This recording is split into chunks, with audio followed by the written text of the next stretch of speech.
In episode 2 of the FamiTracker tutorial series, we're going to take an in-depth look at the noise channel. You'll learn about what the noise channel is, how it works, and how you can use the techniques I'm going to share with you to make more interesting and engaging 8-bit music.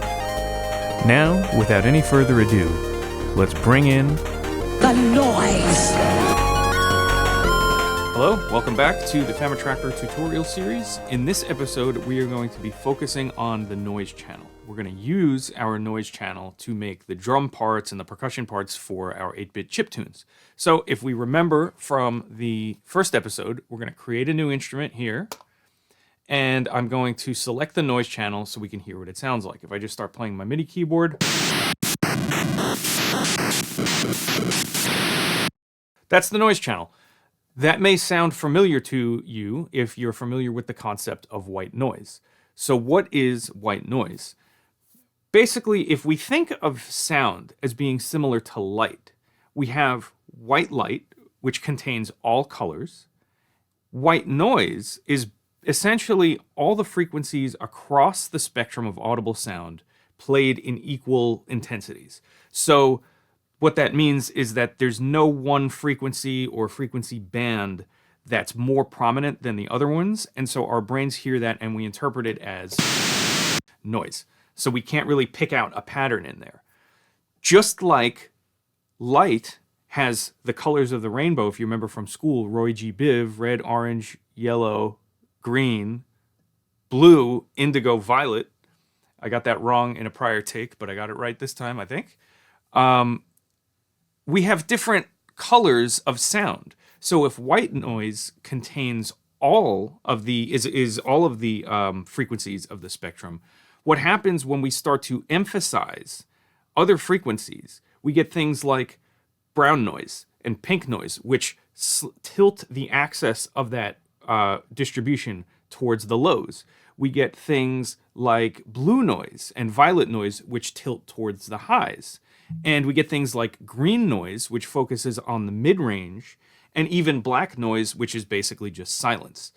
So we're going to use that knowledge to construct the different instruments for our pieces. So the first thing that we need to do is understand how the noise channel interacts with our MIDI controller.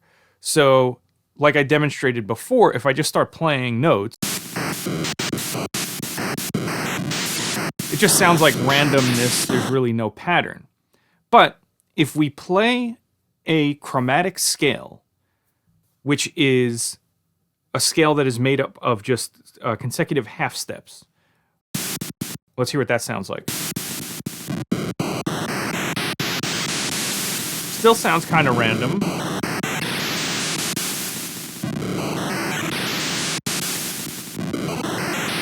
But you can start to hear that there's a pattern in there.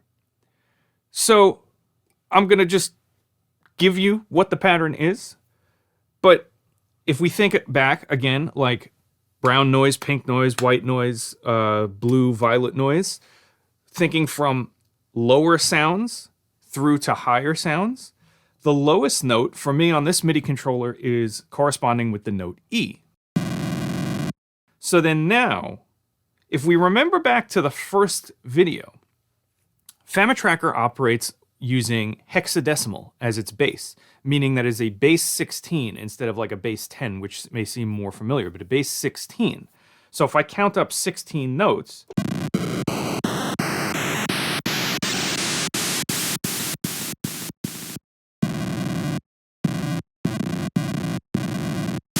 sorry.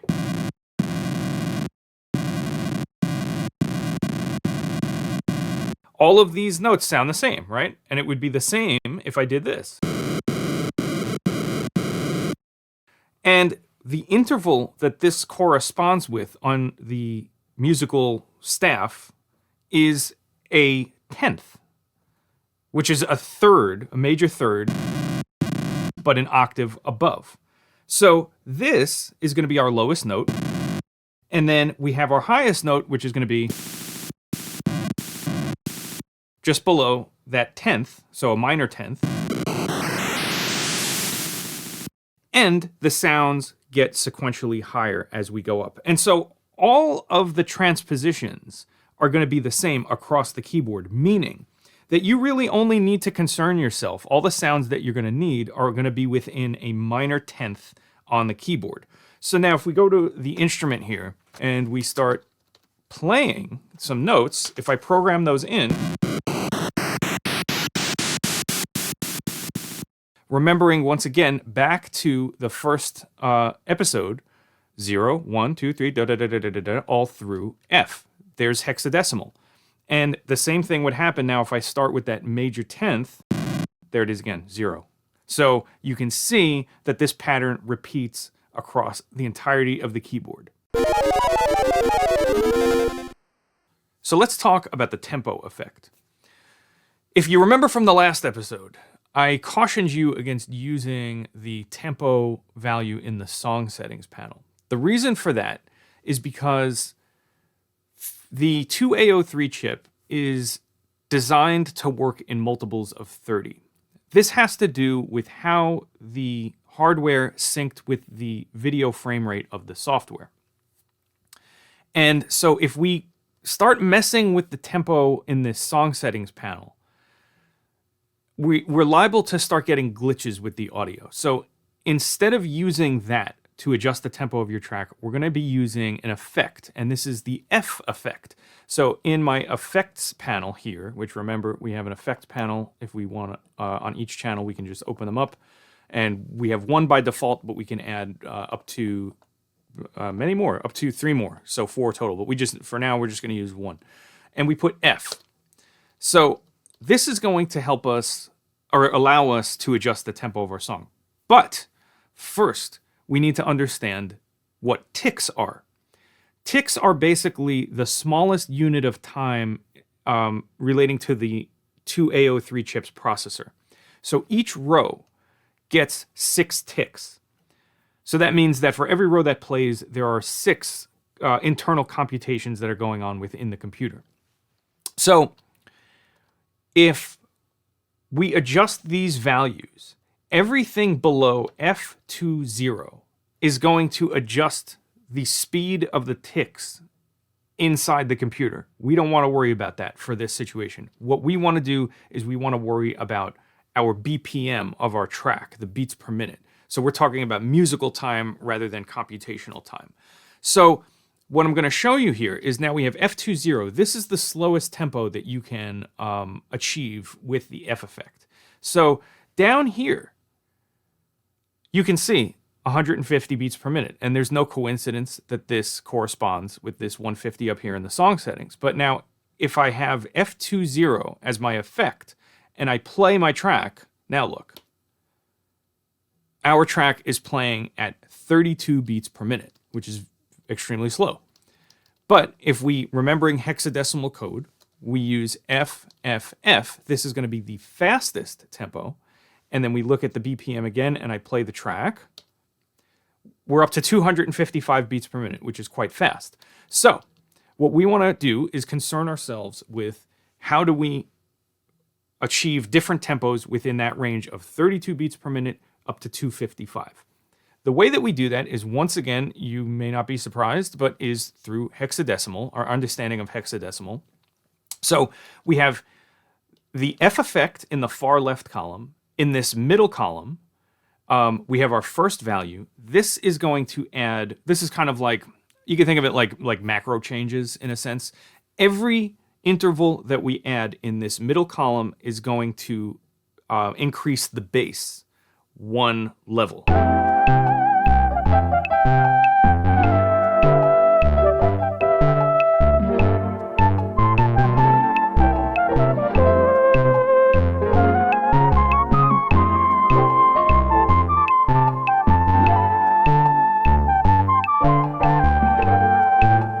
Know a good way of describing that other than to say level, but meaning if F20 is 32 beats per minute, as we saw before, that means that F30 is going to be 36 beats per minute. It's going to be 48 beats per minute. Okay, let me try that a different way. So then now let's see if I can add this one. So F40 is going to be 64 beats per minute. Okay, I got that. So on and so forth. Every interval that we increase in the far right column is going to increase the BPM by 1. So if F40 is 64, F41 is going to be 65. So you can use this to figure out generally where your tempo for your track needs to be. And then you can use what I recommend is use the middle row to get in a range.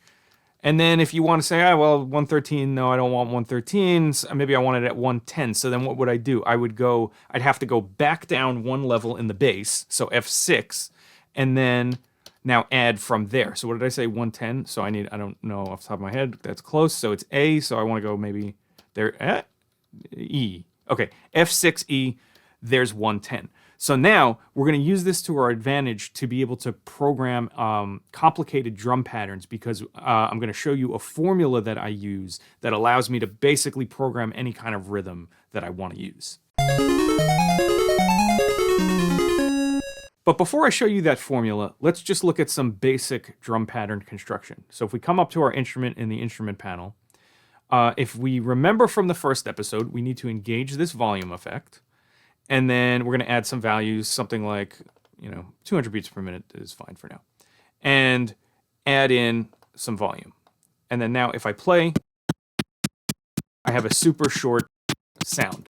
So if you think about almost like hitting a snare drum or a tom drum or something like that, bass drum, whatever, the transient characteristic for that is you have a sharp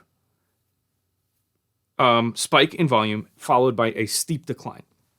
There's no specific formula to this. You just kind of can use your instincts and draw something in. And then now we have kind of have like a nice makeshift drum sound that way. Now, remembering back to how the MIDI controller interacts with the noise channel, what I like to do is I like to break the keyboard up into different zones. So I have like 3 zones, like low, medium, and high. Low would be like my kick drums, medium would be like my snare drums, and high would be like my cymbals or hi-hats. So that might be something like this. If I want to program in now a drum part, I might do something like, well, let's first find those zones. So I'll just use the lowest note as the kick drum, and then we're dividing 16 into 3 more roughly. So that's a decent snare drum, and here's a decent hi-hat. So let's just play very basic, something like this. So that's a kind of a nice pattern, and if we repeat that, so all I'm going to do is copy paste. There it is. Now we have 2 bars. If you remember from the last episode, I forgot to show you this, but you can go D, and then now that's going to cut off the frame at that last row, and then now we're going to have a loop.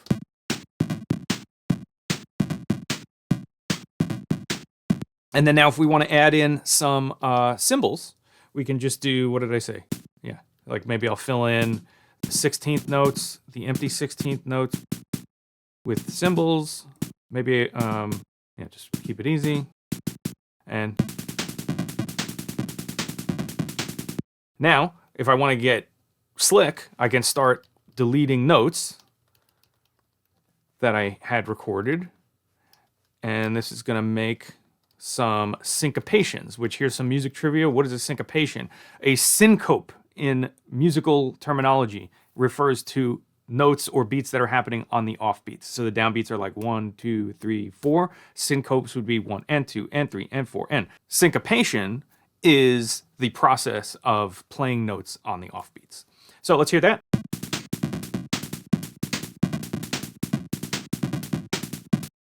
So there you go. So that's like a very basic drum part. Pretty easy to come up with something that sounds pretty cool on the fly. But what if we want to make more complicated rhythms? To do that, I use something that I came up with called the 60K millisecond formula. And what this does is it helps establish a relationship between chronological time and musical time. So if you think about an analog clock, where you have an hour hand, a minute hand, and a second hand, and those hands traverse the face of the clock as time moves forward. we know that there are 60 seconds per 1 minute. So what we want to do is figure out how long, in terms of chronological time, is one beat of music.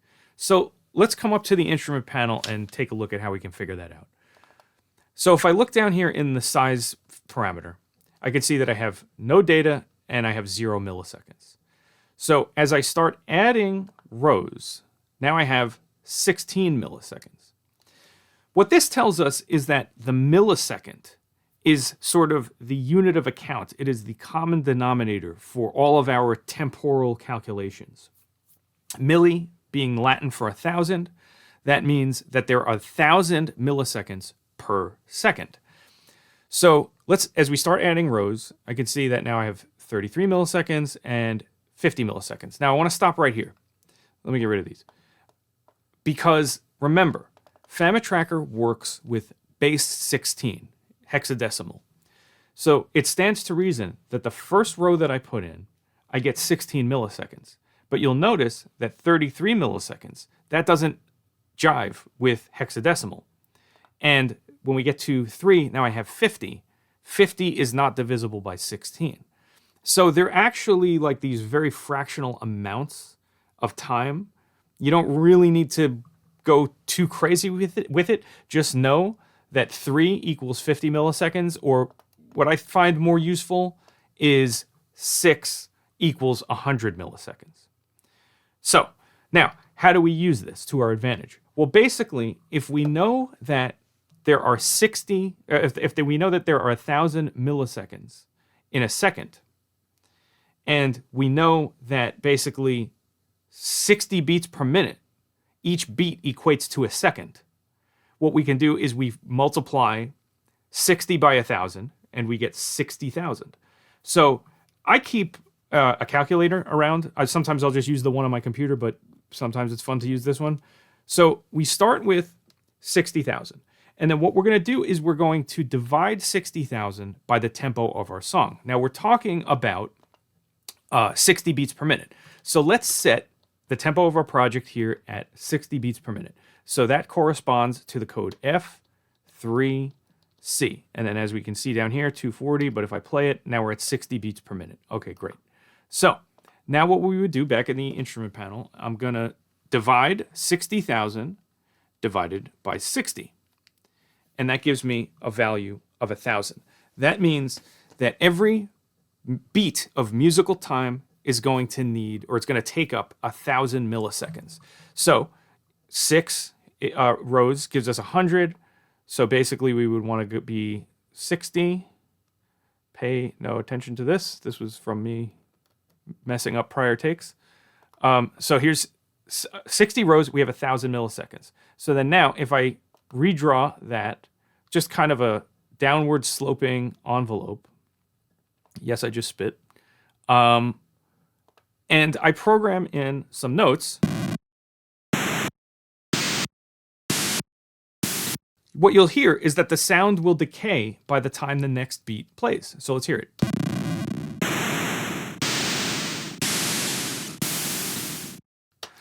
That's the basic concept, and we're going to use that to start splitting up the beats and doing all kinds of crazy stuff to it. So now if we want to make we want to use this like we were talking about making drum transients. A way that I can do that, I'll just erase these again. And okay, now, if you divide 1,000 by 4, because we're going to say, let's say we want to make 16th notes, right? So we divide 1,000 by 4. I know that you know what that is, but just for argument's sake, we divide 1,000 by 4. That gives us 250, right? So more useful to us right now is actually dividing 60 by 4, because that's how we have to input the value into FamiTracker. So we want 15. We want a size of 15. So we'll just bring that down. Bear with me. Here we go, 15. And then now we'll draw in a drum transient. And remembering to leave some silence because we want it to cut off, right? So here's some silence. And then if we want to hear what that sounds like, that's what it sounds like. So now, a simple way of doing this to create 4 drum transients, which is going to equate to 4 16th notes of musical time, we can just highlight, copy, I hit the forward arrow, and then paste 4 times. And then there we go. We have 4 drum transients. Now, let's come up here and play.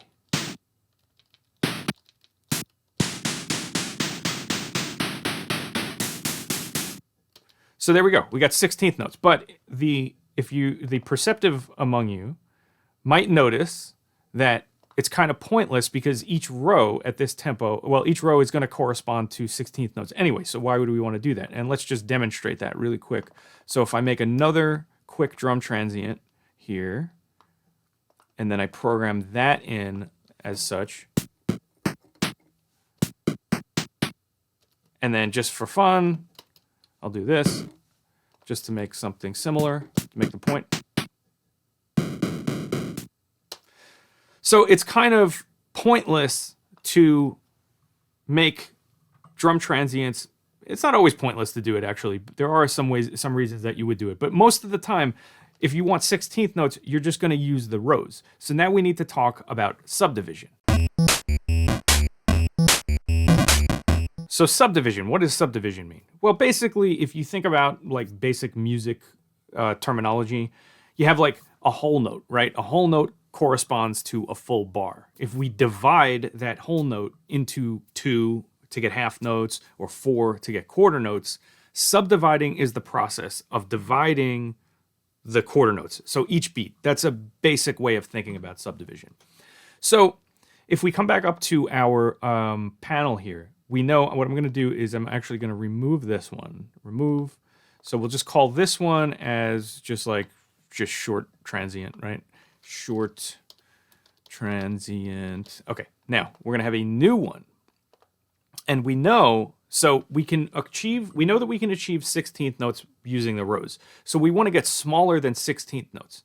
So if we just take a simple approach and we say we want to double the rate of 16th notes, that's going to give us 32nd notes. So what we would do in that case, remembering that we divided 1,000 by 4, this time we're going to divide 1,000 by 8. And what would that give us? Because I'm shot and I don't know off the top of my head, right? 125, right? Okay, yeah. 125. So what we want to do here is we want to add rows, right? Till we get up to 125. I want to draw something else to your attention. This right here, we can't get to 125 exactly because of what I described before about those like additional fractional amounts.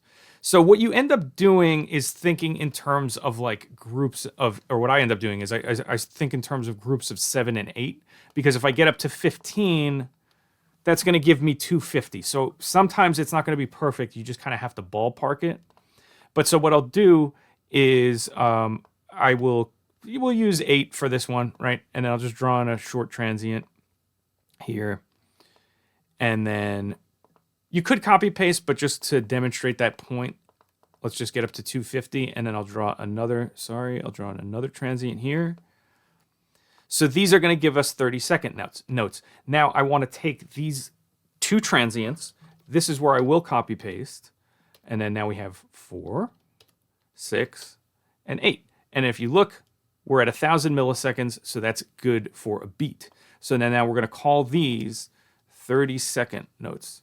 And then now we have we'll start with the short transient. Let's see, I just changed those around just so that they're in order to keep things clean. And so if I do 16th notes here, but then I do this, and then let's just for fun, let's just double this beat to make, as a phrase, and then there we go. All right, so now we hear. And so you can use this concept to create all kinds of sophisticated rhythms.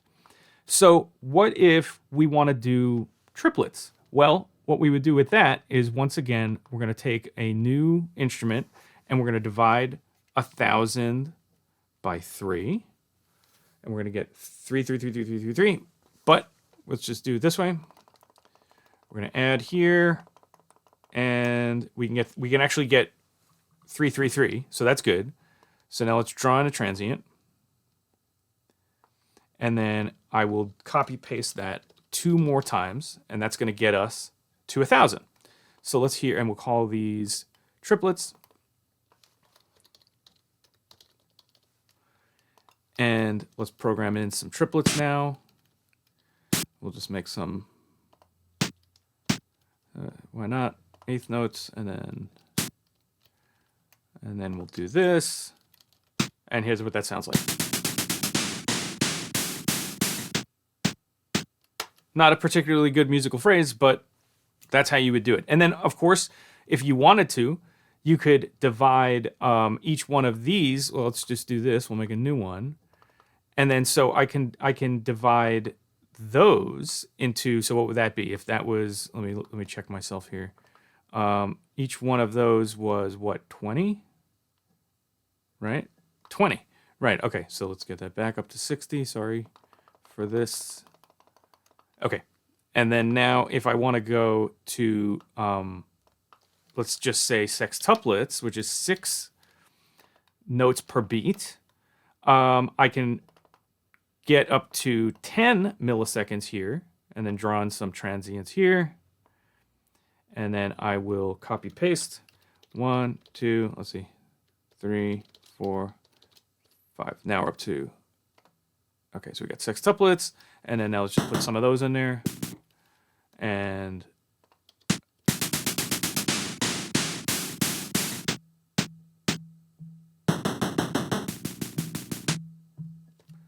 so that's basically how you can use Subdivision to your advantage inside the instrument panel.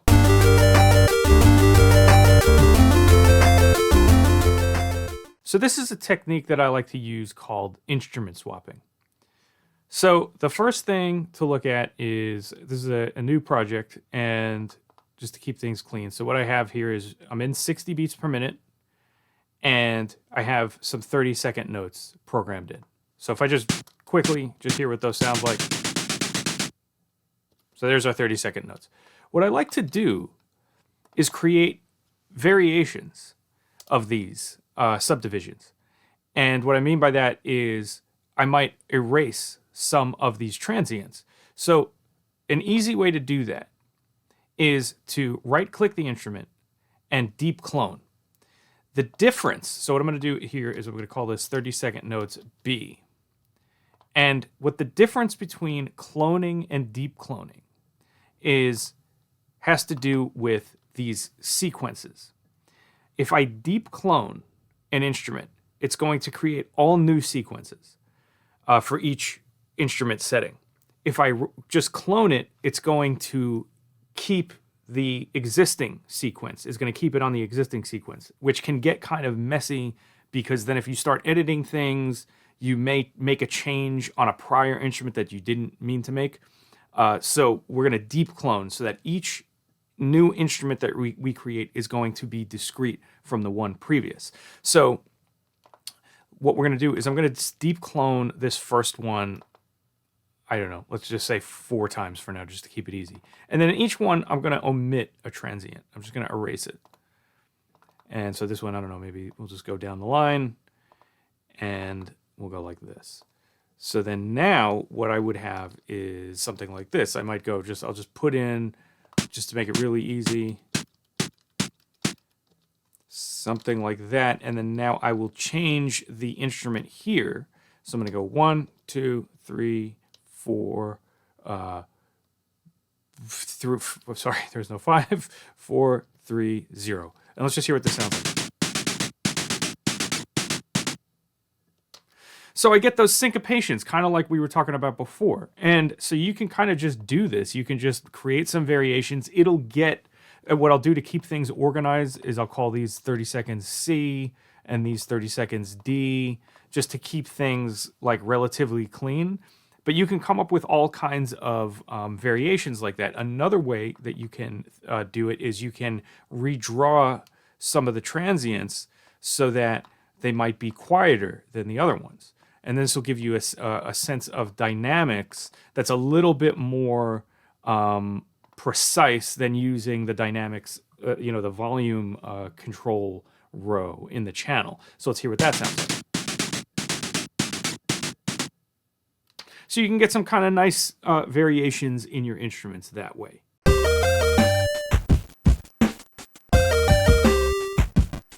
Another technique that I like to use is what I call note swapping. So just like we swapped the instruments, we can just swap the MIDI note. If you remember back to how the MIDI controller interacts with the noise channel, we have the ranges broken down to like low notes, medium notes, high notes. And what we can do is by pressing either Control F1 or F2, we can adjust the MIDI note. We can essentially move the note up or down 1/2 step. And so we can stay within the range, but we can create subtle variations in the timbre. So if I do things like, I don't know, I'm just going to kind of randomly change these around a little bit, and maybe this is that, maybe that's that, and maybe this is this. Now let's hear what that sounds like. So that's another way you can create some subtle variation in your drum part.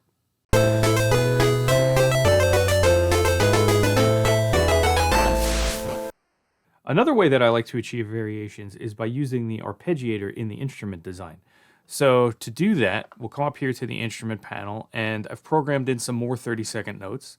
And then now what I'll do is I'll come down to the arpeggio, and I'll engage it. Now the nice thing is we can still just apply the same number that we got from calculating the 𝗦𝗵𝗵𝗶𝗀𝗀 formula. We can just apply that to the arpeggiator. So let's just say for the first part, we are going to leave it the same, no change. And then now what I'll do, this is a good way to do this, is add 1, and then I'm just going to randomly select, a interval, and I'll just draw it in. And then now what I'll do is I will copy that, because we need to correspond to the 4 transients, and then like these last ones, I'll just draw in some other ones. And then now let's program in a part, and we can go,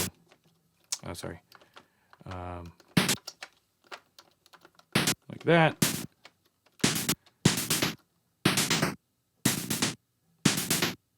And let's fill in here. And then let's just finish it off. And we'll go here.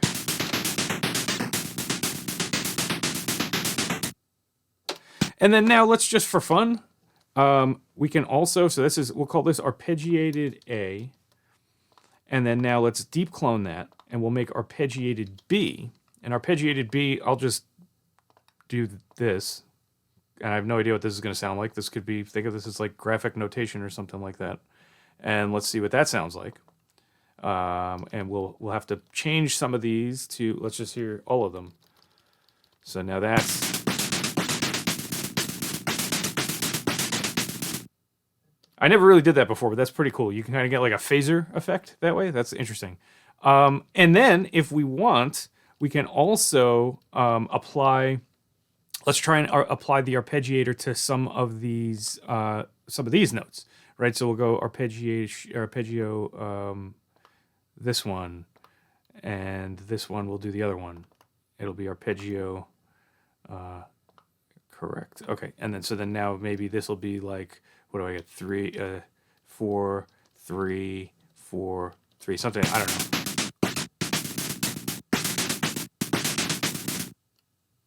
So you get the idea. There's really kind of lots of possibilities and creative ways of using the noise channel to create really interesting rhythmic things.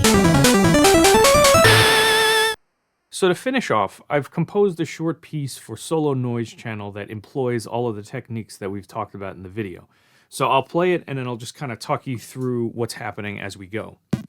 We start with just a beat. Think of it like a thematic exposition.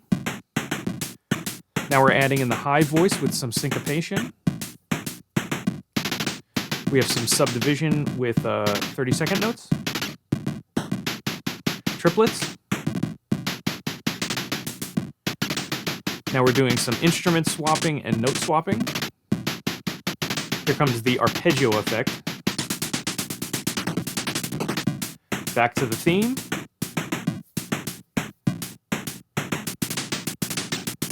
Kind of a cadence to end.